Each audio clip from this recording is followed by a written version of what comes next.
Hi everyone, here we've got WIEPPO S5 and let me show you how to change video quality on this device. So actually all you have to do is simply open the camera app and let's find the settings.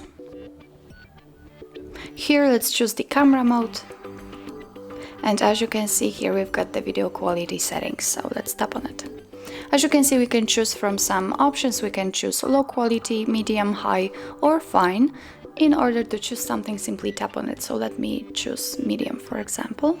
And as you can see, it immediately changes, and from now on you will record videos in chosen quality. So that's all. This is how to change video quality in your WIEPPO S5. Thank you so much for watching. If you find that this video was helpful, please hit the subscribe button and leave the thumbs up.